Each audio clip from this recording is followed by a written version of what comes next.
A surprising character from 1883 has returned to narrate the follow-up series 1923. Here's why it's so meaningful for Elsa Dutton to once again tell her family's story. Spoilers for 1883 and the first episode of 1923 ahead. In the Yellowstone prequel series 1883, James Dutton and his wife Margaret ride from Tennessee to Montana with their two children, Elsa and John, nicknamed Jack. They make the difficult and arduous journey because they're seeking a better life, but by the time they arrive in Montana, many of their traveling party have died, including Elsa. While the family is grieving the loss of their daughter, they decide to settle on the land where she dies. As it turns out, the tree under which she took her last breath was also the place where John Dutton mourned the death of his oldest son Lee in Yellowstone Season 1.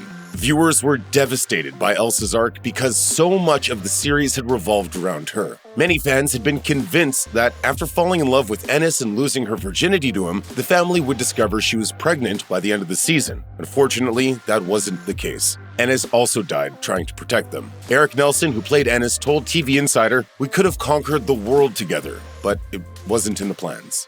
He also went on to praise the realistic portrayal of the time period, adding, "We just see how quickly things can change, and so you can't take a single second or day for granted." Elsa narrated her family's perilous journey to Montana in 1883, and she's doing the same from Beyond the Grave in 1923, foreshadowing what's to come for the remaining Duttons. The 1883 season finale ends with Elsa reuniting in death with Sam, the Comanche man she fell in love with after Ennis died. Before the pair race through the plains, Elsa's voiceover explains, "There is a moment where your dreams and your memories merge together and form a perfect world.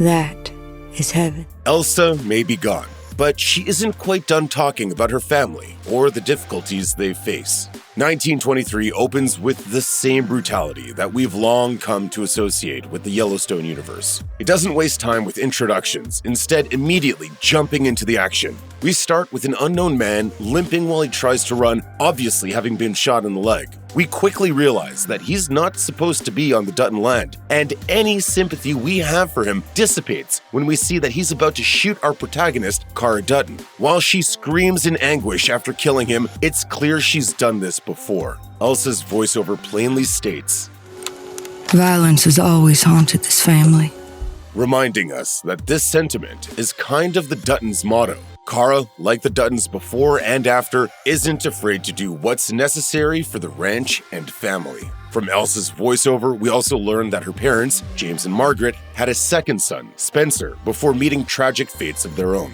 After their deaths, James' brother Jacob and his wife Cara took the boy in, raised him, and built the empire his brother dreamed of. Viewers are given a major clue as to what's to come in 1923 when Elsa states, "My father had 3 children.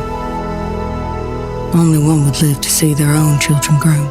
While the season begins with both brothers alive, we now know one won't survive the season. But fans probably shouldn't think that hint about the events of 1923 has given anything away. Series creator Taylor Sheridan is known for taking storylines places no one expects. Producer David Glasser told The Hollywood Reporter, just before the 1883 finale aired, "It's never what you think. And the other shows we have coming up this year, there's never anything that's on the nose." Taylor believes in dropping you right into a world, and you're going to be immersed in that world, and whatever you think is going to happen is not going to happen.